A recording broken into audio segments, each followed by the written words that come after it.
aí vocês me escrevem. Aí embaixo está escrito chat. Aí quando você aperta no chat, você pode escrever uma mensagem rapidinho, tá? Aí dá para ler aqui, tá bom? Mas beleza, vamos lá. Voltando à nossa aula, então, né? Então, olhando para tudo isso, né? A gente vê aqui que o Evangelho, né? Então, vou dar uma introdução sobre o Evangelho, vou dar uma introdução básica, bem rapidinha, sobre os 4 Evangelhos, para todo mundo entrar na mesma página, tá bom? Então, vamos lá. Então, você tem o Evangelho, que significa as boas novas, ou boas notícias, né? Então, sempre que alguém vem com uma boa notícia, olha, tem uma notícia maravilhosa para vocês, qual que é? É o Evangelho. O Evangelho é a boa notícia que Deus tem para nós. Dentro das boas novas do Evangelho, você tem a vida, a morte redentora e a ressurreição do Senhor Jesus. Então, basicamente, vai ser um monte de coisa vai ser falada, mas a base é isso. O Evangelho, ele não tem a intenção de narrar a vida de Jesus. Por quê? Porque a gente tem um período da vida de Jesus de 30 anos que a gente não sabe quase nada, né? Esses 30 anos de Jesus a gente não sabe quase nada. O que a gente sabe é após os 30 anos, e são 3 anos só, e depois acaba. Uma biografia seria algo que vai explicar a vida dele. E se ele ainda nem morreu, né? Então vamos dizer assim, se ele ressuscitou e está vivo hoje, a biografia dele ainda está sendo escrita e vai ser escrita pela eternidade. Então pensa o seguinte, o Evangelho não tem a intenção de ser a biografia de Jesus. Não vai falar sobre tudo de Jesus. A ideia do Evangelho, o objetivo do Evangelho é teológico e apologético, né? Então, o que é apologético, pessoal? Eu já falei isso uma vez para vocês, mas o que é apologético? Apologético é a ciência da teologia que defende a nossa fé. Então, assim, como que eu vou defender a minha fé diante de uma outra religião? Por exemplo, o espiritismo, o budismo, o shintoísmo, o islamismo.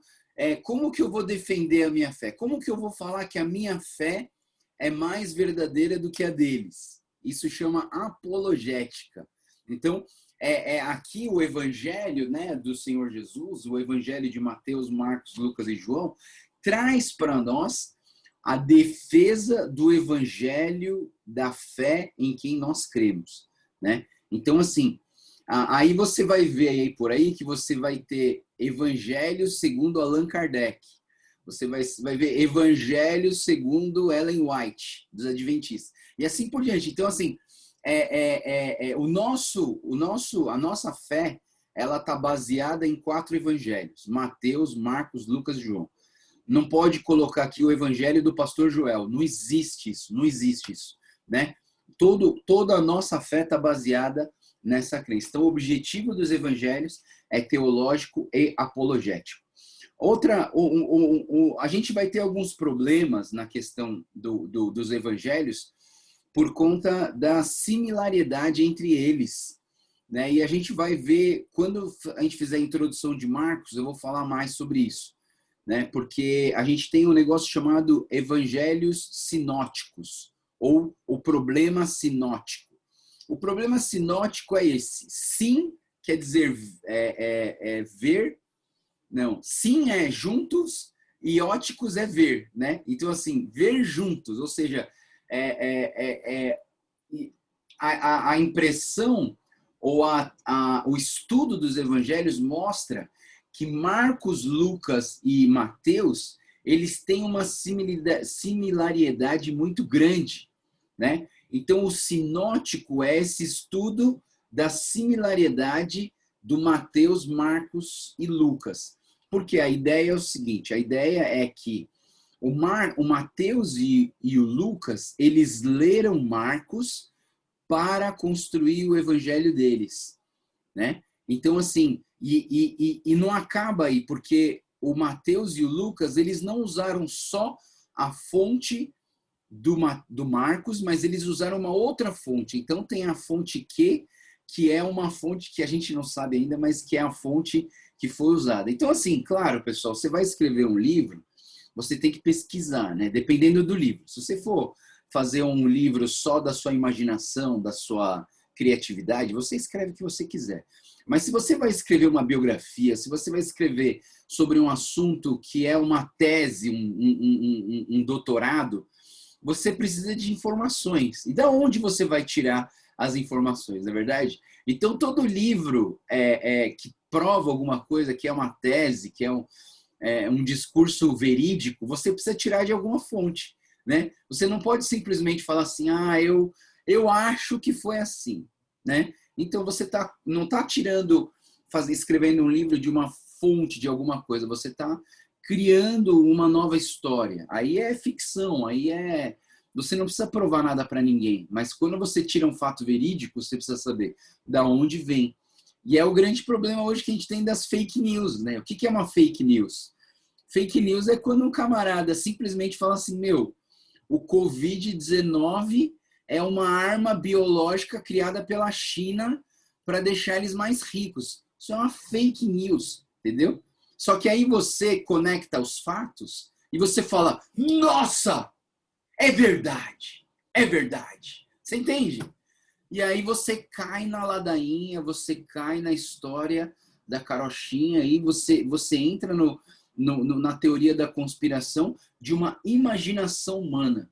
Por isso que qual é a sua prevenção contra a fake news? É buscar as fontes, não é verdade? Quem falou?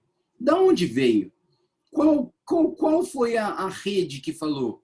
De que meios eles tiraram essa informação? Então, assim, da mesma forma, o estudo dos evangelhos, para não ser uma fake news, para não ser uma ficção científica da cabeça de um ser humano, teve todo um estudo. Vamos lá. Quando a gente vai estudar o Evangelho de Mateus, né? E o Evangelho de Mateus, ele foi escrito para um público judeu. Agora isso aqui é muito importante, pessoal. Cada evangelho, ele tem um foco, ele tem um público-alvo. Por isso que ele tem formas diferentes de ser escritas. Então, olha só que interessante. O Mateus, que era um judeu, um publicano, né? Ele escreveu, o público-alvo do Mateus eram os judeus. O público-alvo do Marcos eram os gentios, eram aqueles que não conheceram a cultura judaica. Então, o que acontece? O Marcos é o livro é o evangelho mais simples, é o evangelho mais curto e é o evangelho escrito com o grego mais ralé, mais simples, né? Então, assim, por isso que eu falo, né, pessoal, se você vai ler os evangelhos numa sequência, eu aconselho, lê primeiro Marcos. Por quê? Porque o Marcos é um livro escrito para nós que não somos judeus, que não viemos da tradição judaica, né? Então, o Marcos, ele vem nessa pegada para os gentios. O Lucas, ele já tem um público gentil, só que é um gentil mais amplo. Mais amplo por quê? Porque o Lucas, ele escreve muito para o que na sociedade era considerado de marginalizados. Os órfãos, as viúvas, as mulheres, as crianças. A escrita do Lucas é a melhor de todas. O Lucas era o mais culto de todos por conta de ele ser médico e por conta dele usar todo o seu conhecimento literário para transcrever aquilo que ele queria, que deu, o Espírito Santo tocou no coração dele. Então, o Lucas é o livro mais longo, ele não é o livro que tem mais capítulo, mas os capítulos são maiores. Então, assim, se você botar na conta do papel, o Lucas é o maior e o Lucas é aquele que também prosseguiu com a escrita do livro de Atos. Inclusive, o Atos poderia ser chamado de Lucas, primeiro Lucas e segundo Lucas. O Atos poderia ser chamado de segundo Lucas. E o João, ele está fora desse grupo de que Mateus e Lucas usaram o livro de Marcos para escrever os seus livros. O João, ele é um cara fora da caixinha. O João é aquele discípulo que era chamado de o amado. Era aquele que Jesus andava com 120 pessoas. Das 120, 12 eram os discípulos. Dos 12, tinha 3 que eram mais próximos, Pedro, Tiago e João. E do Pedro e Tiago e João, tinha um que Jesus chamava de o amado, que é o João. Provavelmente, João ele era mais carente. Eu não sei explicar, ninguém sabe explicar exatamente o porquê, mas o João, por conta da sua carência, ele experimentou um amor mais profundo nesse sentido prático da palavra. Não que Deus tenha escolhido favoritos. Pessoal, eu vou dar uma travadinha agora porque eu tô com a internet errada aqui. Eu acho que não vai dar problema não, mas eu vou dar uma congelada e daqui a pouco eu volto. Espera aí.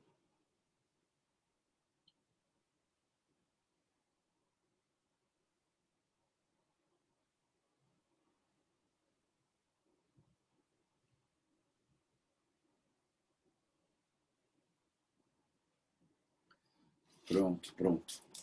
Então, vocês estão me ouvindo? Vocês estão me ouvindo direitinho? A minha internet vai melhorar agora porque eu estava na internet mais fraca. Bom, vamos lá. Então, o João, ele não entra no problema sinótico, porque o João, ele está fora da caixinha dos evangelhos, né? Então, o João é um livro à parte, né? Então, assim, se você fala assim, Pastor Joel, qual que é a melhor sequência de leitura para eu indicar para uma pessoa? Eu vou dizer para vocês. A sequência seria essa. Primeiro você lê Marcos. Depois de Marcos, você lê João. Porque o João, apesar dele ser um pouco mais complexo, e o João tem o público-alvo são todas as pessoas que estão longe de Deus, né? Então, eu aconselharia primeiro Marcos, depois João. Depois você leria Mateus, porque aí você já está um pouco mais treinado no Evangelho e entraria no Mateus, que é um publicano, que as histórias são voltadas para quem já conhece a cultura judaica. E depois você terminaria os 4 evangelhos com Lucas, já emendando Lucas no livro de Atos, entendeu? Então, para mim, essa seria uma sequência um pouco mais lógica da leitura dos evangelhos, né? Então, assim, se você for assim, eu quero um dia ler os evangelhos numa tacada só, eu sugeriria você fazer isso. Mateus, ou Marcos, João, Mateus, Lucas e depois você emenda para Atos, né? Então, voltando aqui para a ideia do Mateus, o Mateus, então, ele vai começar com a genealogia. E aí, 2 livros falam sobre a genealogia de Jesus, Mateus e Lucas. Só que as intenções da genealogia de Mateus é diferente da intenção da genealogia de Lucas. Por quê? Porque na genealogia de Mateus, você tem aqui mais nomes do que na genealogia de Lucas. E aí, a genealogia de Mateus, ele traz a ideia da busca pela descendência real de Jesus e enfatizar que o rei mais importante dessa genealogia, claro, tirando Jesus, é o rei Davi. Então, assim, a intenção dessa genealogia é o reinado, os reis, a descendência real de Jesus, olhando para o reinado a partir do reinado de Davi, olhando para o reinado de Davi, trazendo até o reinado de Jesus. Quando chegar em Lucas, a gente vai ver que a genealogia de Jesus já era um pouco mais diferente, né? Então, assim, mas esses nomes são chatos. Não. Agora que você estudou todo o Velho Testamento, essa genealogia faz muito sentido. Você vai lendo, você vai se divertindo, porque você vai lembrando de algumas coisas que aconteceram, né? Então, assim, é interessante, né? Agora, olha só, agora, antigamente, quando você começava a ler Mateus e você via esse monte de nomes, você ficava triste de fazer assim, ó. Né? Mas não, agora você conhece a história deles, vários nomes daqui você sabe, você estudou esses nomes, e aí fica bem mais interessante você passar por esses nomes, né? Então, é interessante você ter isso na sua mente. O Mateus, pessoal, como eu falei para vocês, o público-alvo dele era o reino dos céus. Ele sempre vai falar sobre reino dos céus. Ele fala reino dos céus 32 vezes no livro de Mateus. Por que que ele fala reino dos céus? Ele não fala reino de Deus. Por que que ele não fala reino de Deus? Por quê?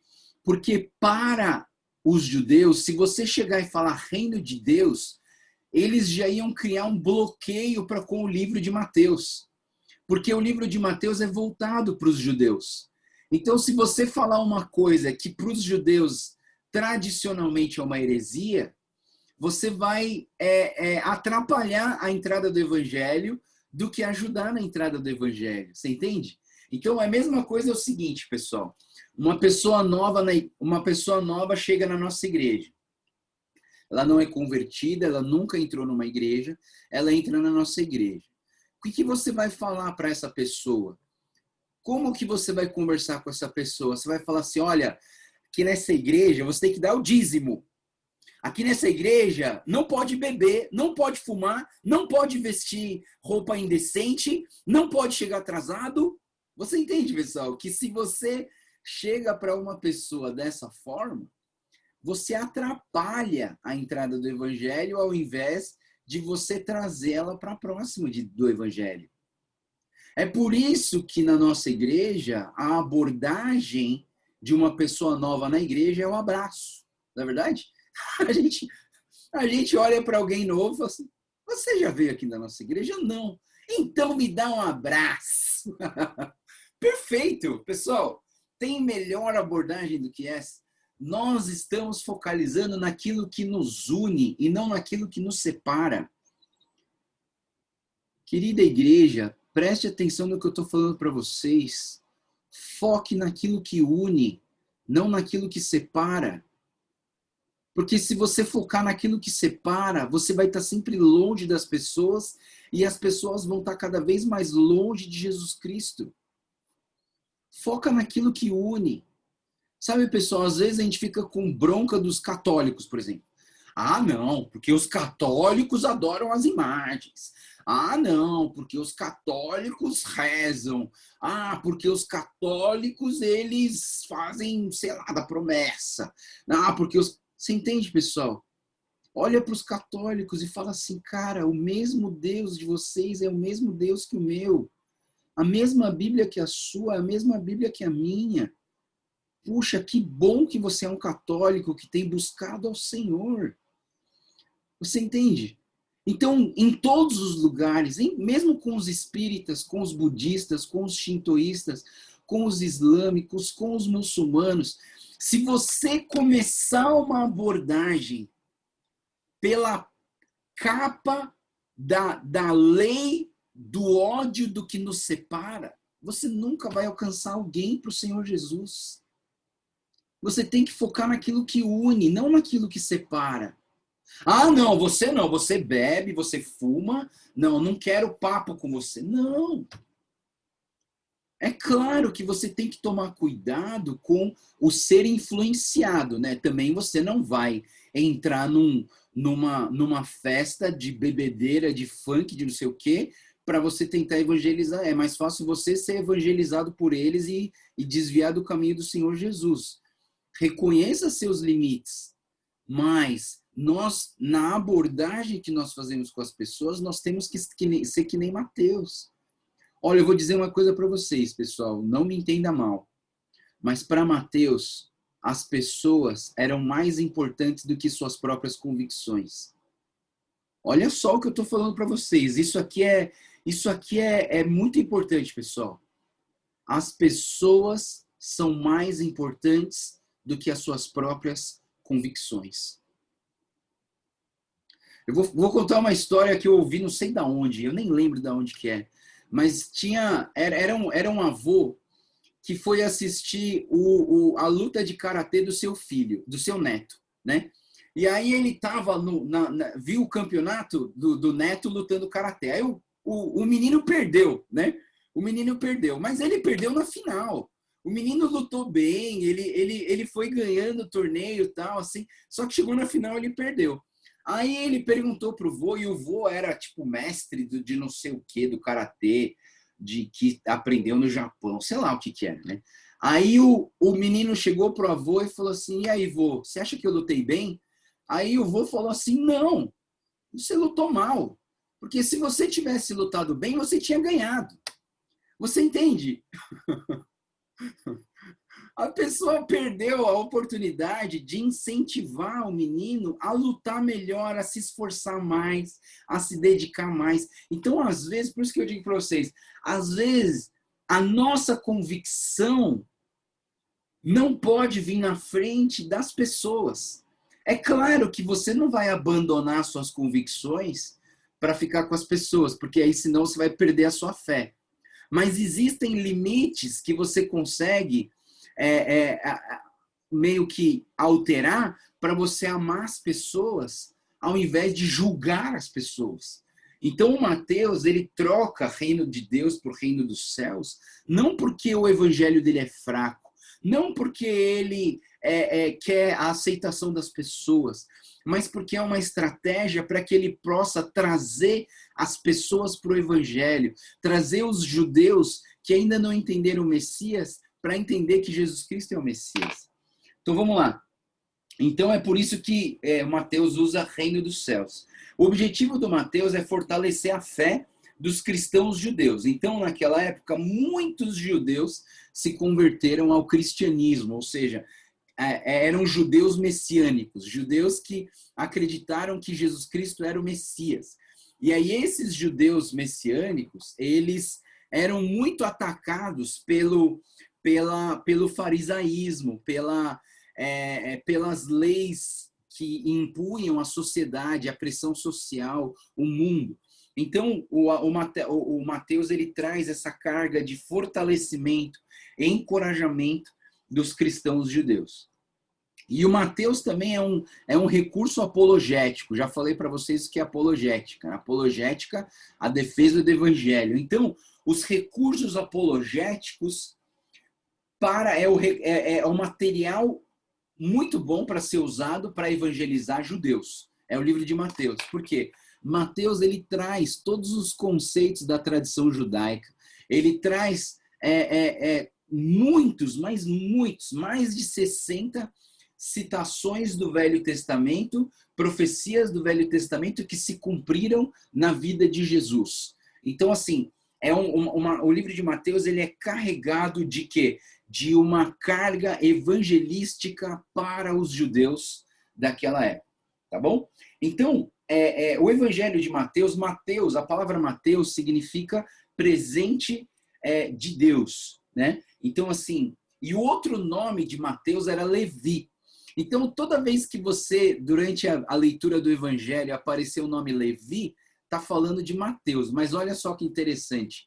Os outros discípulos chamavam o Mateus de Levi sempre que fazia referência para o Mateus antes de se converter para o Senhor Jesus, antes de seguir o Senhor Jesus. Então o Levi esse nome Levi era mais usado para referir ao Mateus quando ele ainda não era seguidor do Senhor Jesus. O Mateus, ele está registrado em Lucas, capítulo 5, 27 a 28. Vamos dar uma olhada em Lucas, capítulo 5, 27 a 28, que diz assim: depois disso, olha só o tema desse bloco aqui, o chamado de Levi, né? Então diz assim: depois disso, Jesus saiu e viu um publicano chamado Levi, sentado na coletoria. Disse-lhe: siga-me. Levi levantou-se, deixou tudo e o seguiu. Então Levi ofereceu um grande banquete a Jesus na sua casa. Havia muita gente comendo com eles, publicanos e outras pessoas. Mas os fariseus e aqueles mestres da lei, que eram da mesma facção, queixaram-se aos discípulos de Jesus: por que vocês comem e bebem com os publicanos e pecadores? Né? Então, assim, a gente vê que aqui foi o chamado de Mateus. Lucas capítulo 5, 27 a 28. Então, o Mateus, ele realmente era um cara rico, ele era um publicano que coletava os impostos para os romanos. E quando a gente estuda a vida de Zaqueu, a gente entende muito bem que Zaqueu, a vida do publicano era assim. O Império Romano chegava para os publicanos e falava assim: olha, eu quero 10 mil na minha conta até o final do mês. E aí os publicanos começavam a cobrar das pessoas os impostos. O que eles conseguiam cobrar a mais era o salário deles.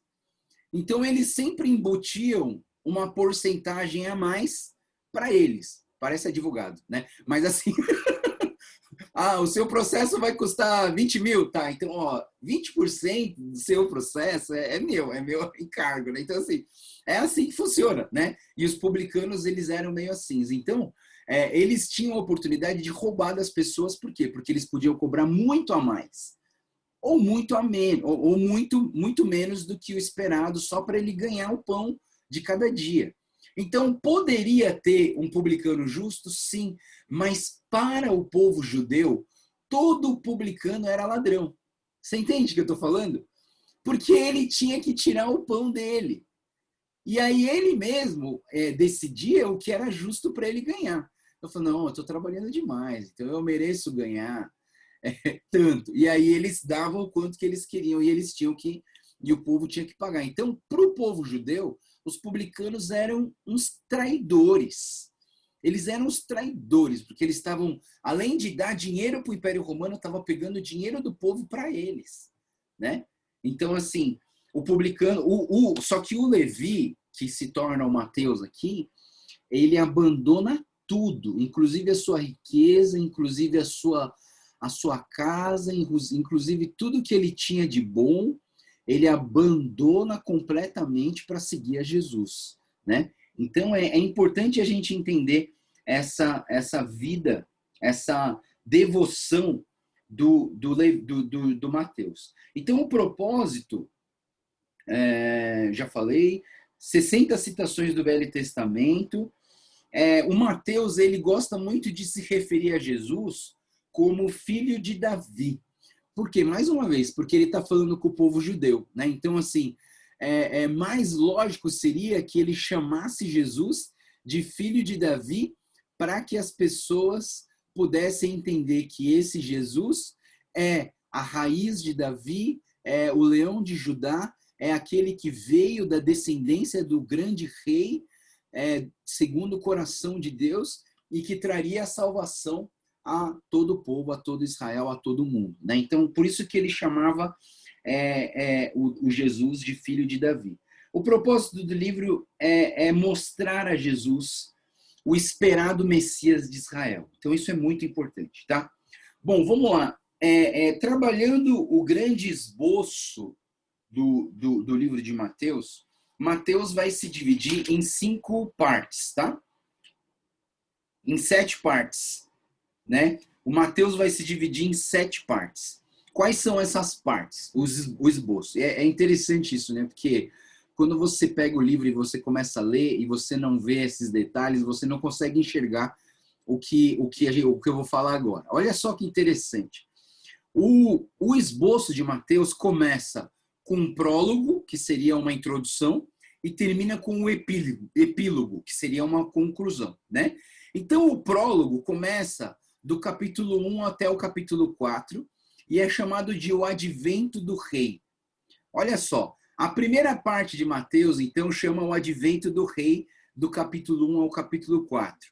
A segunda parte do Mateus é a autoridade do rei, do capítulo 5 até o capítulo 9. A terceira parte de Mateus é o objetivo do rei, que vai do capítulo 10 ao capítulo 12. A quarta parte do Evangelho de Mateus são os adversários do rei, que vai do capítulo 13 até o capítulo 17. A quinta parte de Mateus é a administração do rei, que vai do capítulo 18 até o capítulo 23. A sexta parte do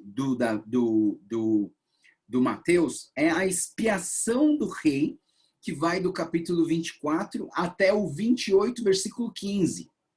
E aí o epílogo seria a sétima parte de Mateus, que seria a conclusão, é a comissão do rei, que vai do capítulo 28, versículo 16 até o 20, que é o chamado Ide do Senhor Jesus. Ide por todo mundo e pregai o evangelho da salvação. Então, a divisão o esboço geral de Mateus vai se basear nisso. Hoje, a gente vai...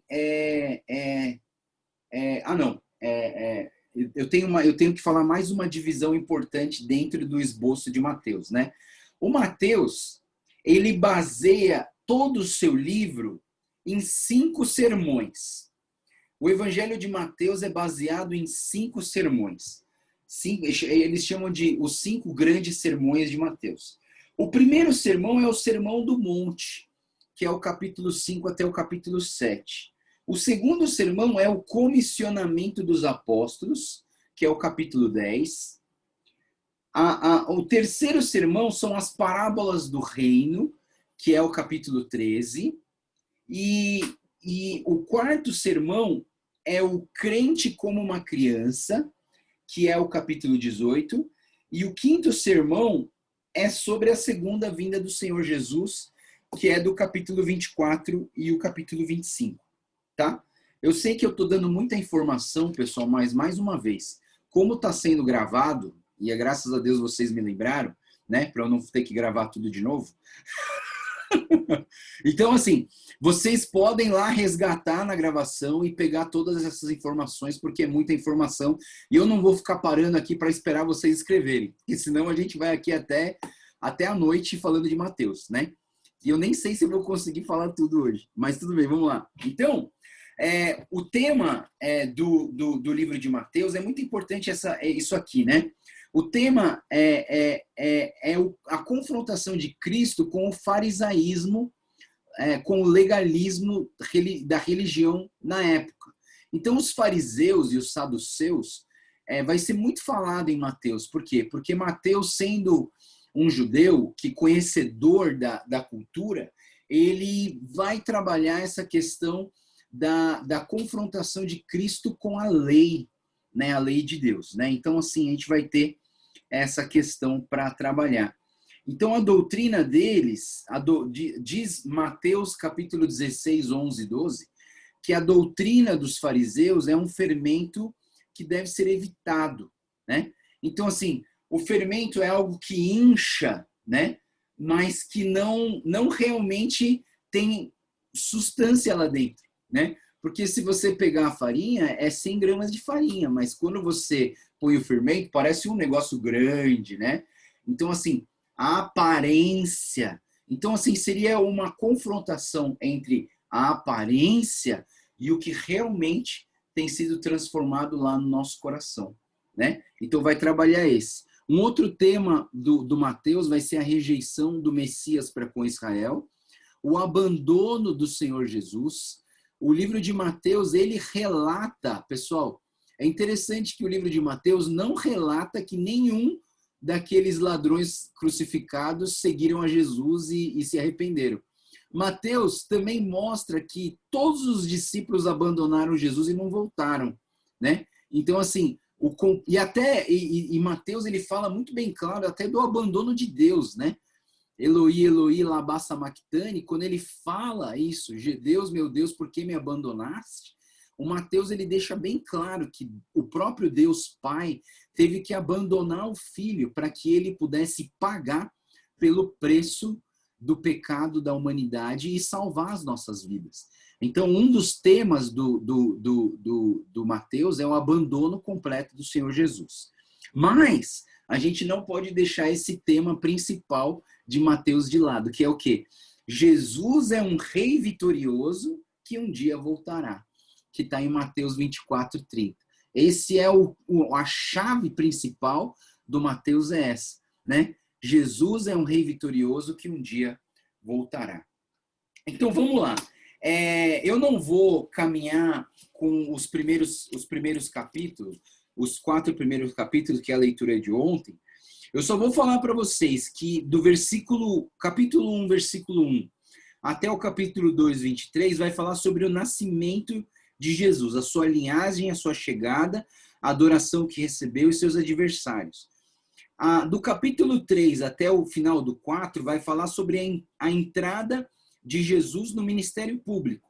Então, seria o seu precursor, que é o João Batista, o seu batismo pelo João Batista, a sua tentação no deserto e o seu ministério inicial do capítulo 4, versículo 12 até o 25. Então, eu só vou falar isso porque senão eu não consigo terminar, nem sei se eu vou conseguir terminar o que eu tenho para falar hoje, né? Então, o que acontece? A gente vai começar agora aquela segunda parte que eu falei no esboço, que é a autoridade do rei. Da onde vem a autoridade do rei? Vem daqui, desse primeiro sermão que Mateus relata. Aqui começa o primeiro sermão, que é o Sermão do Monte. O Sermão do Monte começa no capítulo 5 e termina no capítulo 7. Então, se tudo der certo hoje, nós vamos acabar o Sermão do Monte hoje. Mas, mais uma vez, pessoal, eu peço desculpa porque eu queria fazer um negócio bem feito, mas assim, não tem como eu falar tudo. Não tem como eu falar todas as reflexões possíveis dentro de um texto desse. Não tem como. Senão a gente vai... para vocês terem ideia, um dos livros que eu mais gosto para estudar Mateus é esse aqui, ó. Isso aqui é só Mateus, pessoal. Isso aqui é só Mateus.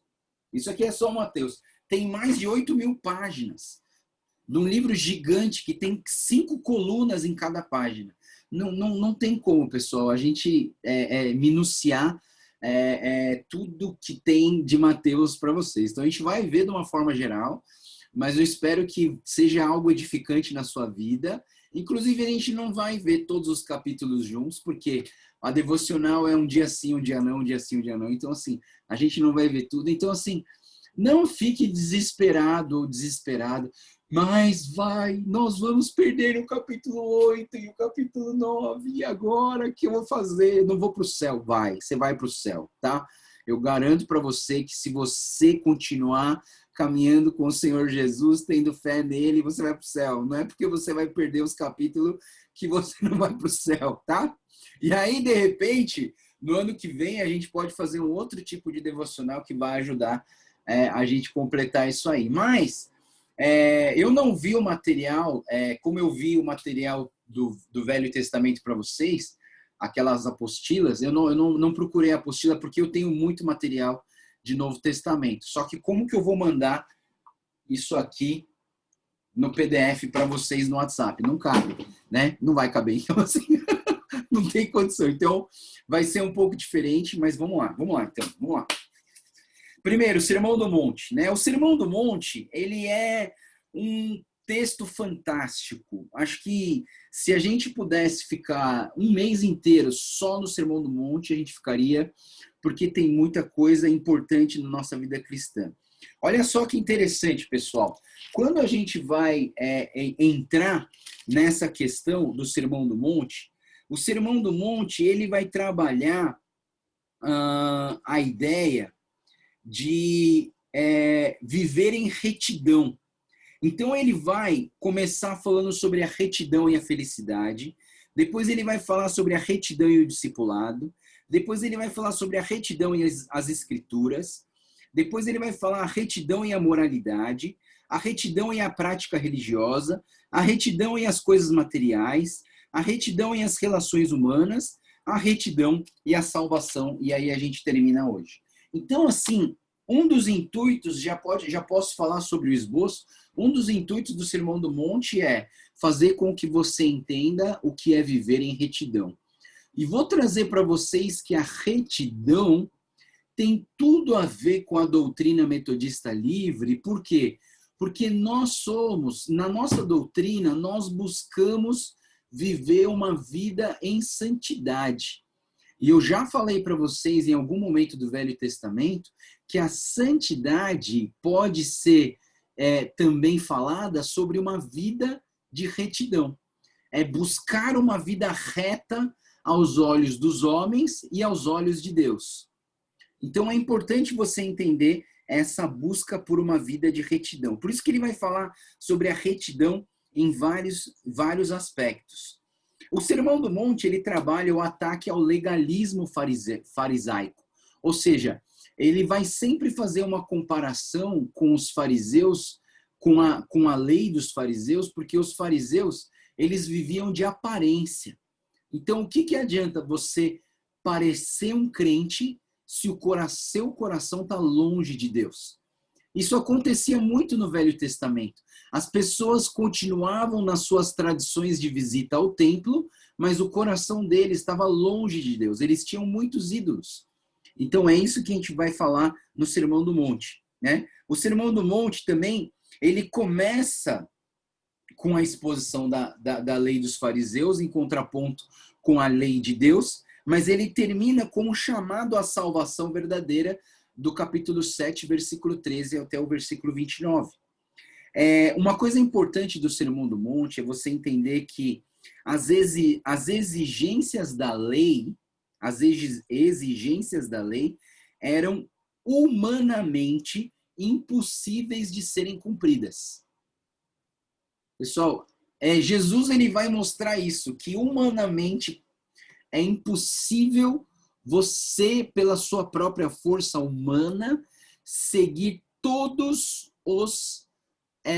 as leis que eram colocadas para as pessoas. Por isso que eles chamam a lei de um fardo.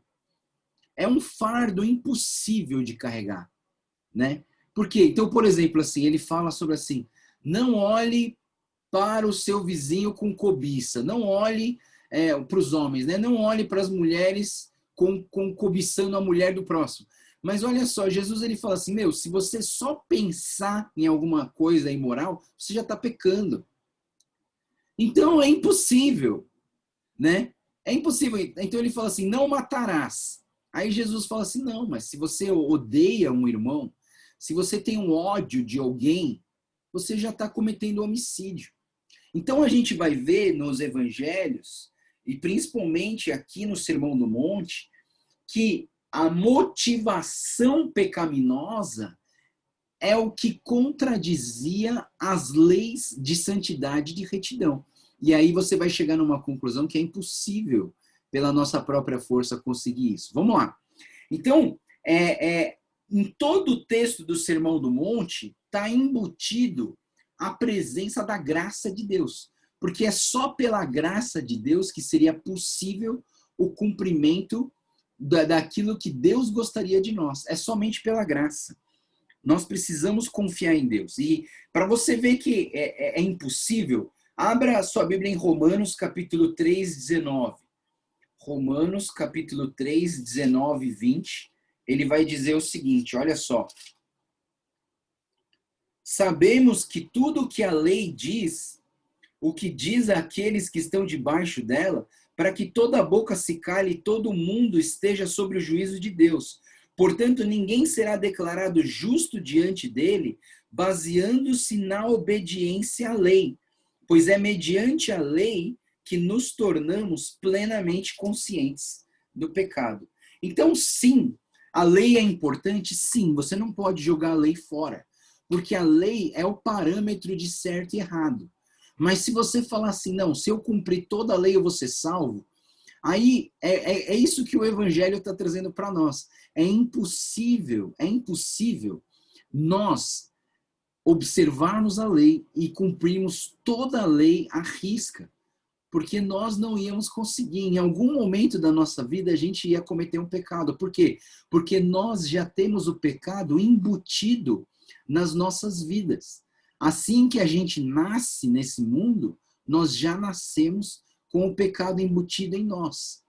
Então, o pecado é um câncer que já nasce no corpo de cada um de nós. E a tendência desse câncer é se desenvolver até matar a gente. Até o momento em que a gente encontra com o Senhor Jesus e encontra um meio de abafar essa célula cancerígena e talvez até eliminar essa célula cancerígena por completo. E aí eu digo para vocês, essa quimioterapia nas nossas vidas, que é o freamento, é o parar do desenvolvimento dessas células em nós, é a nossa luta diária em Cristo Jesus para viver contra o pecado. E aí o Sermão do Monte traz para nós o quê? Que você, sem o remédio, você não vai conseguir vencer essa luta. Ah, não, mas eu quero fazer coisas boas, e aí eu vou vencer. Não, não vai.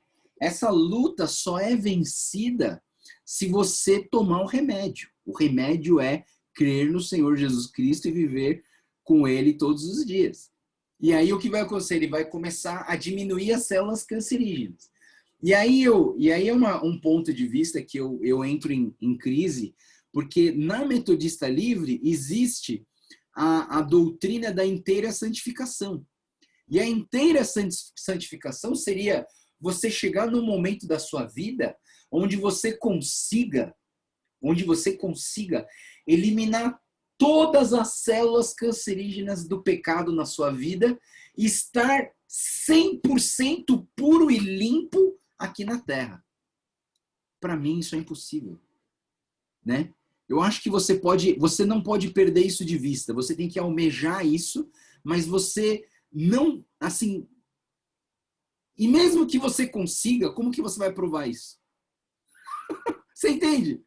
Aí você chega nesse ponto, não, eliminei todo o pecado da minha vida. Aí você fala assim, olha, agora eu tenho a inteira santificação, não tenho pecado nenhum. Pronto, já pecou! Acabou de pecar! Perdeu a sua categoria de inteira santificação. Você entende, pessoal? Que é algo extremamente difícil e subjetivo de se lidar na nossa vida cristã. Eu sou, do ponto de vista, é o seguinte, pessoal, olha, ponto de vista do pastor Joel. A inteira santificação é algo que eu busco na minha vida com todas as minhas forças. Se eu alcançar, ninguém aqui na Terra vai saber. Ninguém. Só Deus vai saber. Então, para que eu vou me preocupar com isso? A minha preocupação é buscar a inteira santificação, é buscar a santidade, viver em santidade em Deus, lutar contra o pecado, tomar o meu remedinho todo dia. Qual que é meu remedinho todo dia? Buscar a Deus, orar, ler a palavra de Deus, meditar no Senhor, confiar no Senhor. Busque em primeiro lugar o seu reino e a sua justiça, e todas as outras coisas vos serão acrescentadas. Amém? Deu para entender, pessoal? Então, assim, a vida cristã não é fácil, é remar contra a maré. A gente está vindo num fluxo contrário do mundo. Tudo que vai ser falado no Sermão do Monte é contra tudo aquilo que o mundo prega, tudo aquilo que o mundo fala para você. O mundo fala para você assim, não chora. Homem que é homem não chora. O mundo fala para você, não seja fraco, seja forte, domine as pessoas. O mundo fala para você, não tenha misericórdia, mate aqueles que fazem o mal. O mundo fala assim, não tenha a justiça de Deus, tenha a justiça dos homens. Ganhe o máximo que você conseguir das pessoas. Você entende, pessoal, que o Sermão do Monte é algo que vai contrário a tudo aquilo que o mundo prega para nós. Então, o Sermão do Monte, ele traz essas bem-aventuranças, e as beatitudes, as bem-aventuranças, na verdade, elas são o quê? A busca por uma felicidade completa, e não por uma felicidade momentânea, emocional e superficial. Sabe, vou dizer o que é uma felicidade momentânea, superficial e artificial. É quando eu como a minha berinjela à milanesa, pessoal. Aquilo é uma felicidade momentânea, emocional e superficial. Sabe por quê? Porque depois que eu acabar aquilo ali, acabou. Entendeu? E mesmo que eu faça todos os dias, eu não vou conseguir uma felicidade plena comendo a minha berinjela à milanesa. Você entende o que eu estou falando, pessoal? O Sermão do Monte está trazendo para você uma busca de uma felicidade eterna. Uma felicidade que não tem como você tirar ela de você. Eu comparo essa felicidade, sabe com qual felicidade? A felicidade da primeira vez que eu vi a minha filha quando ela nasceu e saiu da barriga da minha esposa. Essa felicidade ninguém vai tirar de mim. E não tem como eu perder isso na eternidade, pessoal. A felicidade de quando eu vi a minha filhinha saindo, nascendo, não é uma felicidade superficial, você entende? É um negócio bem mais profundo. Mas ainda assim, existe uma felicidade ainda mais profunda do que você vê o seu filho pela primeira vez. É a salvação em Cristo Jesus. Que não vai ter como a gente esquecer dela, porque a gente vai viver com Jesus a eternidade, lembrando da salvação que ele tem para nós. Vamos lá. Então, vamos lá. Então, o Sermão do Monte, ele começa assim: vendo as multidões, Jesus subiu ao monte, capítulo 5, tá? E se assentou com seus discípulos, aproximando-se dele, começou a ensiná-los. E aí, então, Jesus, ele se coloca numa posição de ensino e começa a falar com seus discípulos. E ele começa falando, olha só, pessoal, eu vou ler o começo de todas as bem-aventuranças, porque é importante você entender o quanto que esses ensinamentos, eles estão indo contra os ensinamentos do mundo. Os humildes de espírito, os que choram, os mansos, os que têm fome e sede de justiça, os misericordiosos, os puros de coração, os pacificadores, os perseguidos. Ou seja, tudo isso é o que o mundo não quer. O mundo não quer. A gente vive nesse mundo, o mundo fala, não quero ser perseguido, eu quero viver para agradar as pessoas. Alguém tem que se agradar de mim.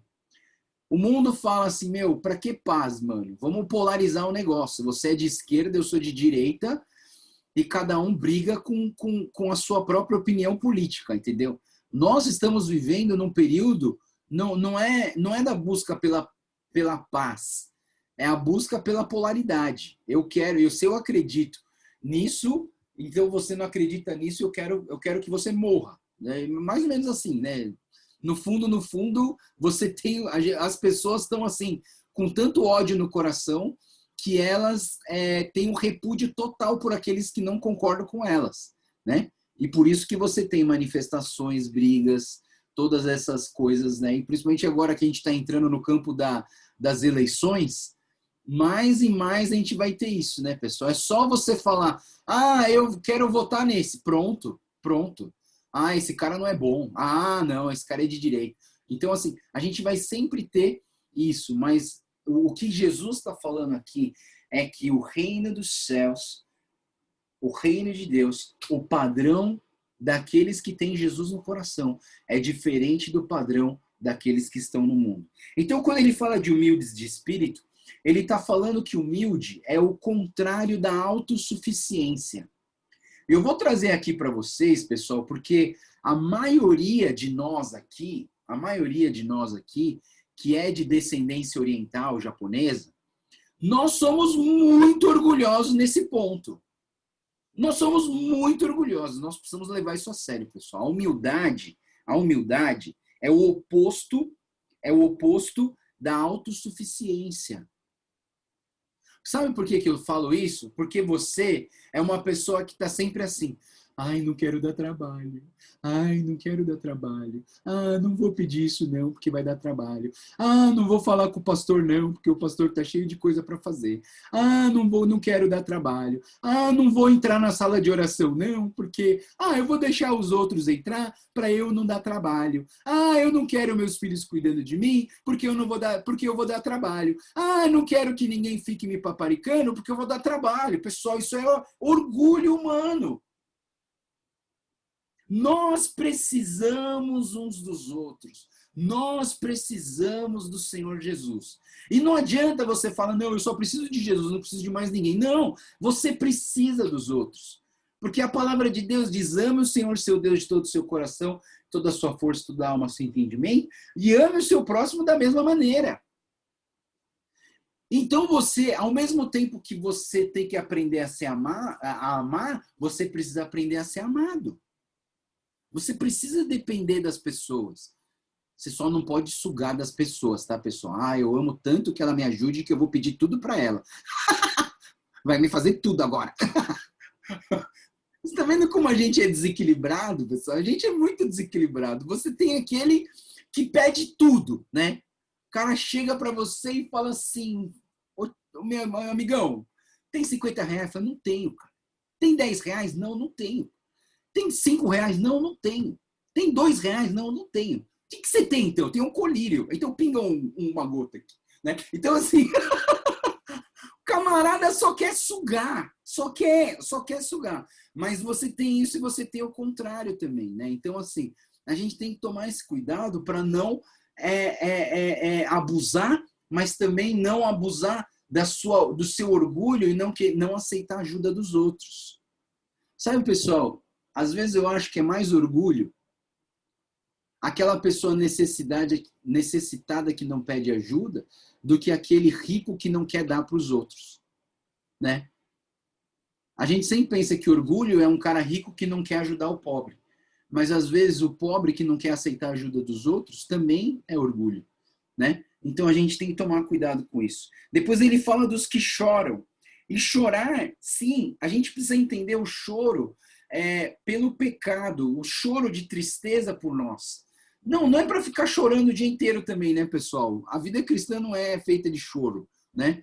Se a minha vida cristã fosse feita de choro, eu estava perdido, pessoal, porque eu já estava queimando no inferno de tanto dar risada. Porque eu dou tanta risada na minha vida, né? A vida cristã é tão legal, né? Mas nós precisamos chorar pelas coisas certas. Então, abra sua Bíblia em 2 Coríntios, capítulo 7, versículo 9.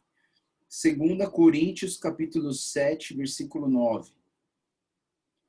2 Coríntios 7, 9, ele vai dizer o seguinte: agora, porém, me alegro, não porque vocês foram entristecidos, mas porque a tristeza os levou ao arrependimento.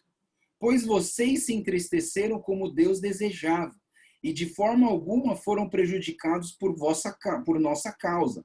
A tristeza, segundo Deus, não produz remorso, mas sim um arrependimento que leva à salvação. E a tristeza, segundo o mundo, produz morte. Olha só a diferença das tristezas. A tristeza do mundo produz remorso. E sabe o que é remorso, pessoal? É uma pessoa que perdeu uma coisa, um parente, e fica se remoendo e se culpando por causa da perda. Por isso que eu falo, pessoal, sempre que eu faço um culto fúnebre, que eu vou no enterro, eu falo, olha, você tem duas maneiras de enfrentar uma perda, uma morte importante na sua vida, alguém importante na sua vida. Ou você vive na tristeza do mundo, ou você vive na tristeza de Deus. A tristeza do mundo é a tristeza do remorso. E você vai ficar a vida inteira assim, se a pessoa estivesse aqui, se eu tivesse feito isso, se eu tivesse levado ela para viajar, se eu tivesse feito essa comida, se eu tivesse... Isso é viver no remorso. E você vai viver triste, amarrado no passado. Agora, você pode viver de uma outra maneira. Você pode viver uma tristeza de... É claro que o luto, todo mundo precisa respeitar o luto, e eu respeito o luto de todas as pessoas, mas o luto tem limite. O luto tem limite, porque senão você não consegue viver o presente e nem o futuro. E você deixa de cuidar daqueles que estão vivos para ficar com remorso daqueles que já foram. Então você precisa ter essa tristeza de Deus que produz arrependimento e que produz transformação de vida. Então a melhor maneira de você enfrentar uma perda é o quê? Agradecimento.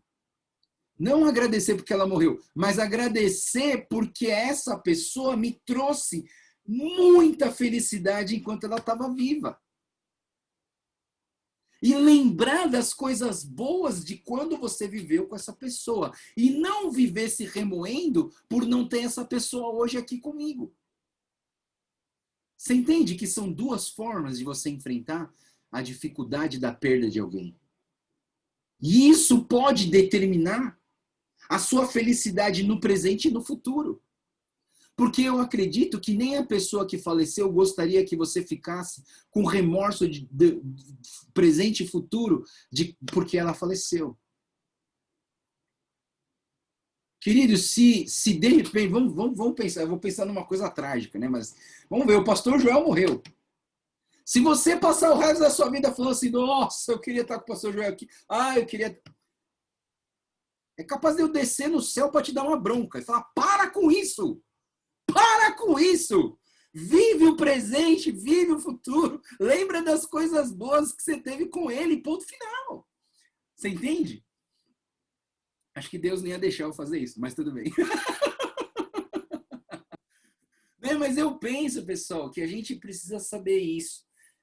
Quando a Bíblia fala dos que choram, pensa, leia 2 Coríntios 7, 9 e 11 e reflita na sua vida se a tristeza que você está passando é uma tristeza de Deus ou uma tristeza do mundo. Se ela for uma tristeza do mundo, coloque limite nela. Coloque limite. O grande exemplo para a tristeza de Deus e a tristeza do mundo é Pedro e Judas. Judas e Pedro traíram Jesus. Só que um teve remorso e teve a tristeza do mundo e acabou onde? Enforcado. O Pedro sentiu a mesma tristeza da traição, mas ele experimentou o arrependimento, que é a tristeza de Deus. E o que aconteceu com ele? Virou um dos maiores apóstolos que existe na face da terra. E o evangelho que a gente ouve hoje veio através de um cara que traiu Jesus, que se arrependeu, experimentou a tristeza de Deus e hoje é uma referência na nossa vida cristã. Tá? Então, os que choram é muito importante. Os mansos, o ser manso é o oposto de estar fora do controle, mas é estar debaixo do controle do Espírito Santo de Deus. Nós precisamos entender a mansidão de 3 maneiras. E a melhor palavra para traduzir a mansidão na Bíblia é a brandura, né?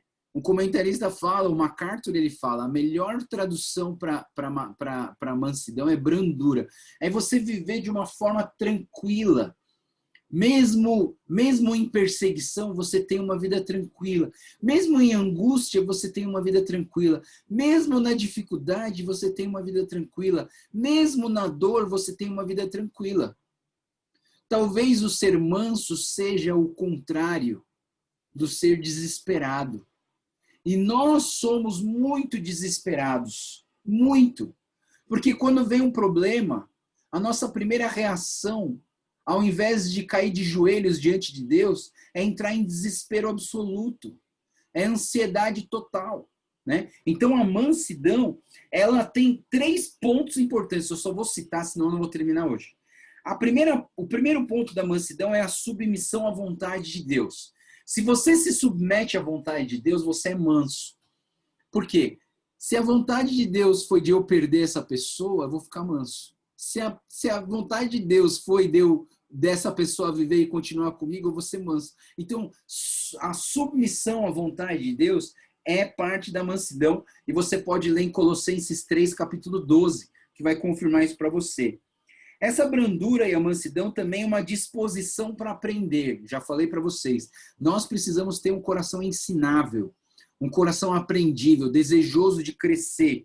Em Tiago, capítulo 1, 21, vai trazer essa ideia para nós, que ser manso é estar sempre disposto a aprender. E não sempre falar, não, eu sei de tudo. Não, você está errado, eu sei de tudo. Ter um coração manso é um coração, uma disposição para aprender. E terceira coisa do ser manso é a consideração pelo próximo. É o sujeitar-vos uns aos outros. Romanos capítulo 8, versículo 4, vai trazer para nós essa ideia de que nós temos que nos sujeitarmos uns aos outros. Deus do céu, eu não vou conseguir terminar isso em 15 minutos. Vamos lá. O quarto ponto, então, que seria na sequência das bem-aventuranças, é a fome e sede de justiça, né? Então, fome e sede de justiça é o oposto da hipocrisia dos fariseus. Por quê? Porque os fariseus, externamente, eles queriam ser justos, mas no coração eles tinham pecado. Então, é por isso que os judeus eram chamados de hipócritas, de sepulcro caiado. Por quê? Por fora é bonito, mas por dentro está tudo estragado, né? Então, a ideia de que a justiça que nós temos que buscar é uma justiça de Deus. Inclusive, quando você olha para Deus, aqui em algum ponto que eu não lembro exatamente onde, no versículo 17 até o 20, quando ele fala que Jesus veio para revogar a lei e não veio para revogar a lei, para abolir a lei, para cancelar a lei, mas ele veio para cumprir a lei, né? Então, Jesus, ele não veio aqui para cancelar a lei.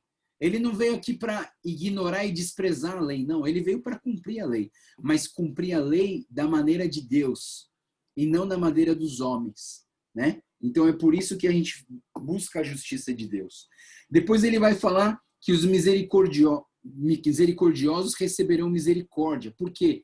Porque a verdade é, você planta aquilo que você colhe, não é verdade? Então, o oposto desse versículo da misericórdia, que é o versículo 7, felizes são os misericordiosos porque obterão misericórdia. Mas infelizes daqueles que não exercerem misericórdia, porque também não terão misericórdia quando precisarem. É por isso que você planta aquilo que você colhe. É por isso que a Bíblia é clara quando ela diz: faça para os outros aquilo que você gostaria que os outros fizessem para você. Você colhe aquilo que você planta. Então, Tiago, depois vocês abrem, Tiago capítulo 2, versículo 13, vai trazer essa ideia para nós, né? Que você planta aquilo que você colhe e o contrário também é verdadeiro. Depois ele vai, versículo 8, ele vai falar sobre os puros de coração. E a verdade é, se você é puro de coração, você vai conseguir enxergar Deus. De uma certa maneira, eu trago até a ideia de uma doença oftalmológica chamada catarata. Eu não sei quantos aqui já tiveram catarata e fizeram cirurgia de catarata, mas o que é catarata? O olho, ele tem uma lente interna. Essa lente interna se chama cristalino. E aí, uma hora, com o tempo, ou por alguma doença, esse cristalino ele começa a se deteriorar, ele fica opaco e a pessoa não consegue mais enxergar. E aí, o que acontece? Você precisa de uma intervenção cirúrgica que suga esse cristalino estragado, tira essa lente do cristalino estragado e coloca uma lente intraocular no lugar do cristalino onde você tinha dentro do seu olho. E aí, ulalá, você começa a enxergar. Você entende? A pessoa que faz catarata sai da cirurgia enxergando. Por quê? Porque é mais ou menos isso. Quando você é puro de coração, você limpa aquilo que está sujo, estragado, as coisas velhas ficaram para trás e você coloca algo novo no seu coração, a sua fé no Senhor Jesus, você se arrepende dos seus pecados, você limpa seu coração. Quando você limpa seu coração, você começa a ver a Deus de novo. Por que de novo, Joel, se uma pessoa nasceu em pecado e nunca conseguiu enxergar?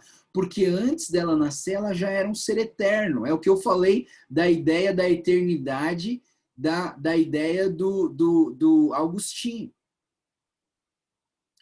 Então, ele trouxe para a gente essa ideia de que nós éramos seres eternos. E aí Deus trouxe a gente aqui para a Terra, e aí na nossa carnalidade a gente perdeu a capacidade de ver a Deus por conta do nosso pecado. E o cristalino vai cada vez estragando mais até que nós nos arrependemos, pedimos um coração puro para Deus e nós passamos a enxergar a Deus. Ah, Joel, mas eu ainda não estou enxergando a Deus, né? Mas você vai enxergar. Daqui a pouco, quando a pessoa se converte, talvez você não veja tudo de Deus, mas você entregou sua vida para Jesus porque você viu a Deus.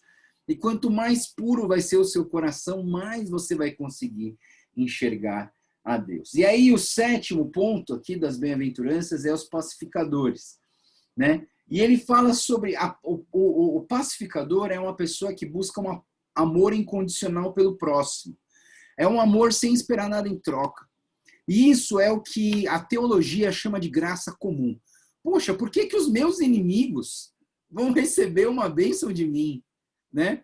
Por que os meus inimigos serão perdoados e eu vou orar pelos meus inimigos? Como assim? É a graça comum.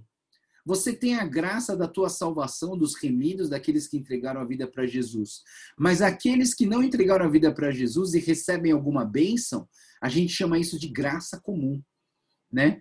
A bênção da não condenação para eles aqui na terra, mas se eles não se cuidarem e não entenderem Jesus como o Senhor das suas vidas, eles vão receber uma sentença eterna, né? Então nós somos os pacificadores. E por último ele fala perseguidos, né? Ele diz assim: bem-aventurados os perseguidos por causa da justiça, pois deles é o reino dos céus. Bem-aventurados são vocês quando por minha causa insultarem, perseguirem, levantarem todo tipo de calúnia contra vocês. Alegrem-se e regozijem, porque grande é a recompensa nos céus, pois da mesma forma perseguiram os profetas que vieram antes de vocês. Então, muitas pessoas que seguiram o caminho do Senhor foram perseguidos, foram maltratados, mas porque eu continuei lutando pela justiça de Deus, eu vou receber um grande galardão no céu. E aí você tem, essa então é a primeira parte do sermão. A segunda parte do sermão, ele vai falar sobre o sal da terra e a luz do mundo, que é o versículo 13 até o versículo 16. E aqui ele traz o sal da terra como uma preservação de alimentos, não simplesmente como tempero, tá, pessoal? Porque a comparação do sal aqui é uma comparação de que ele vai preservar as carnes. Então, de uma certa maneira, você, principalmente eu que morei na terra indígena e não tinha geladeira, qual que é a forma de você preservar um alimento? É salgando ele. Salga ele, depois você tira o sal e hidrata, e aí você consegue preservar o alimento, né? Quem viveu aqui numa época que não tinha geladeira sabe do que eu estou falando também. Então, o sal era algo que era usado para preservar os alimentos. E, de uma certa maneira, você pode pegar as propriedades do sal e trabalhar na sua alegoria de tudo que Jesus queria que a gente pudesse entender sobre o sal, mas uma das coisas principais que Jesus está falando aqui sobre o sal é a preservação da nossa fé em Cristo Jesus. O sal, ele vai fazer a diferença. Nós temos que ser o sal da terra, porque nosso testemunho vai fazer diferença. Então, quando ele fala da luz do mundo, é o quê? Que a nossa vida piedosa dá testemunho convincente do poder da salvação de Deus nas nossas vidas. Então, é importante a gente ter essa ideia de que a nossa vida, o nosso testemunho é a luz que brilha nas nossas vidas. Acabamos de ver que a igreja irresistível é uma igreja que brilha a luz de Cristo, ou seja, o nosso testemunho, o nosso relacionamento com Deus, a nossa paixão pelo Senhor Jesus vai fazer com que outras pessoas também busquem a Deus. Em terceiro ponto desse Sermão do Monte, ele vai falar sobre a retidão e a escritura, que é do versículo 17 até o versículo 20. E mais uma vez, Jesus fala, não vim para abolir a lei, mas eu vim para cumpri-la. E o cumprimento da lei é você entender que Jesus fala que o cumprimento da lei é obedecer, é praticar e ensinar o mandamento de Deus. E se você desobedecer a lei, você está indo contra. Então, grandes serão aqueles que obedecerem à lei, e mínimos e menores serão aqueles que não obedecerem à lei do Senhor, né? Aí a gente tem aqui a quarta parte desse texto é a retidão e a moralidade. E na retidão e a moralidade, você vai do versículo 21 até o 48. E aí a gente vê aqui alguns pontos importantes. Ele vai falar sobre o homicídio, sobre o adultério, sobre os juramentos, sobre a vingança, sobre o amor ao próximo, né? E ele termina falando sobre o amor ao próximo nesse bloco aqui, né? Que ainda é a quarta parte do sermão. Então ele vai falar que nós precisamos tomar cuidado com as motivações pecaminosas, não só com o ato da prática do homicídio, do adultério, mas principalmente as motivações, aquilo que passa no nosso pensamento. Mais uma vez, pessoal, nosso Deus é onisciente. O inimigo não é onisciente, o Satanás não é onisciente. Ele não consegue ler a nossa mente, mas Deus consegue ler a nossa mente. Tanto é que Jesus, quando ele curava as pessoas, ele falava assim, na Bíblia está escrito, arrazoava nos seus pensamentos. Ele estava vendo que no pensamento dos fariseus eles estavam falando coisas contrárias. Então Jesus, nosso Deus, lê o nosso pensamento, né? Ele sabe o que passa na nossa cabeça. Ou seja, nós temos que tomar cuidado com as motivações pecaminosas. E aí ele fala sobre o adultério, né? E tem muita coisa para falar sobre isso, mas também vamos nos deter à questão das motivações pecaminosas. Se você quiser ler alguma coisa sobre o o divórcio, 1 Coríntios capítulo 7, versículo 15, vai falar algo importante em relação a isso, mas eu falei outro dia para vocês o meu ponto de vista do divórcio, né, pessoal? O divórcio não é uma opção, ninguém nasce pensando um dia eu vou me divorciar. Ninguém nasce assim e ninguém começa um casamento assim. O divórcio não é uma opção dentro da vida cristã, mas o divórcio é o quê? É o remédio da quimioterapia. É a última alternativa desesperadora para preservar a minha vida. Entendeu? Então, assim, é essa a minha opinião do divórcio, é o que eu entendo na palavra de Deus. Aí ele vai falar sobre os juramentos, a vingança, e ele termina falando sobre o amor ao próximo, no versículo 43 ao 48. O capítulo 6, do versículo 1 até o 18, ele vai falar sobre uma retidão prática e religiosa. E, pessoal, aqui nesse capítulo a gente tem a oração do Pai Nosso. Aqui a gente tem Jesus explicando para as pessoas sobre a hipocrisia nas sinagogas.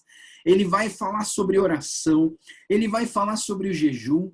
E aí, do versículo 19 até o 34, é a sexta parte desse sermão que vai falar sobre a retidão, sobre os bens materiais. É o buscai, pois, em primeiro lugar o seu reino e a sua justiça, e todas as outras coisas vos serão acrescentadas. A sétima parte do sermão, então, está no capítulo 7, que vai falar sobre o julgamento ao próximo, ou seja, é a retidão nas relações humanas. Então, no capítulo 7, de 1 a 12, ele vai falar sobre a persistência na oração, ele vai falar sobre a porta estreita e a porta larga, ou seja, ele termina falando sobre a salvação. Então, do versículo 13 até o final do versículo 29, são palavras que trazem a ideia da salvação em Cristo Jesus.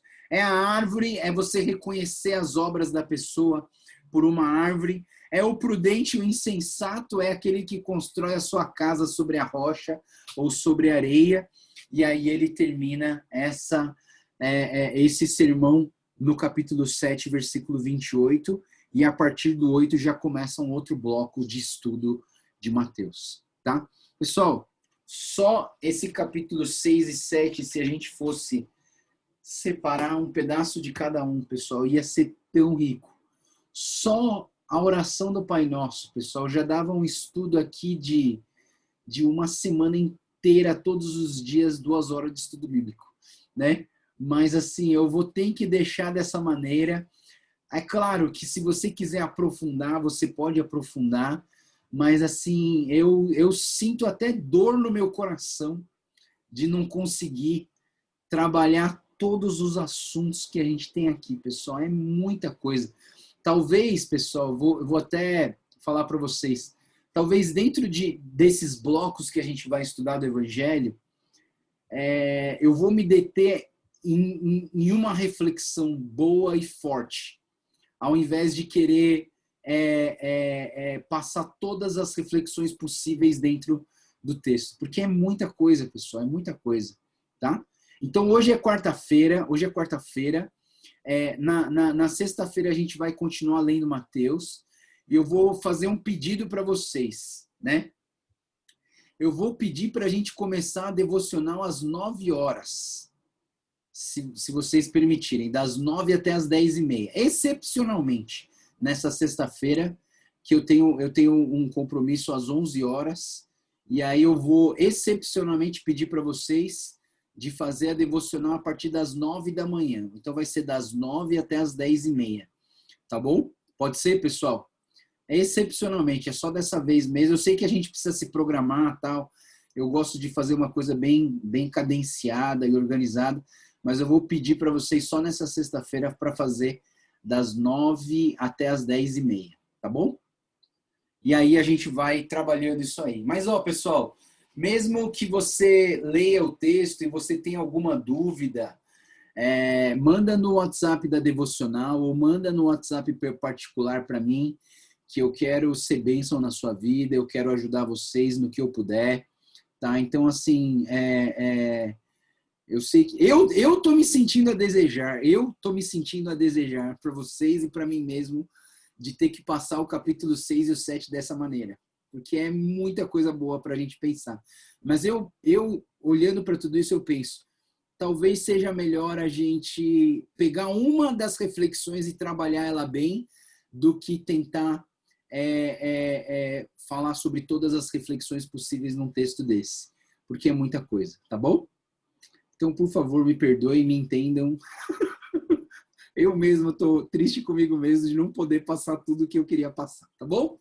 Vamos terminar. Como já estamos com o tempo avançado, a gente, se vocês tiverem dúvida, por favor, me mandem no WhatsApp, ou particular, ou na devocional, para a gente ir trabalhando junto as dúvidas de vocês, tá bom? Vamos orar então? Senhor Deus, muito obrigado, Pai, pela tua palavra que é tão rica, que não dá para estudar ela em 1h30 de devocional. Muita coisa importante, muita coisa viva, e talvez por isso que a Bíblia é o livro mais lido no mundo inteiro, e é por isso que a Bíblia tem sido lida há centenas e milhares de anos, e ela nunca envelhece, ela é uma palavra clássica, e cada vez ela é mais preciosa para nós, Pai. E nós queremos te agradecer, porque a tua palavra molda o nosso caráter, e eu oro, Deus, para que o Senhor nos ajude nessas reflexões e nesses pensamentos e nessa devocional diária que a gente tem olhando para a tua palavra. Te agradecemos tudo isso, Pai, abençoa essa quarta-feira, esse restinho de semana, que o Senhor continue nos guiando nos teus caminhos e que nós possamos sempre confiar no Senhor e andar segundo a tua palavra, obedecendo a tua palavra à risca. Te agradecemos tudo isso e oramos em nome do Senhor Jesus. Amém. Amém, pessoal. Obrigado. Deus abençoe. A gente se vê na sexta-feira, excepcionalmente às 9 horas, então, tá bom? A gente se vê lá, pessoal. Tchau, tchau. Deus abençoe.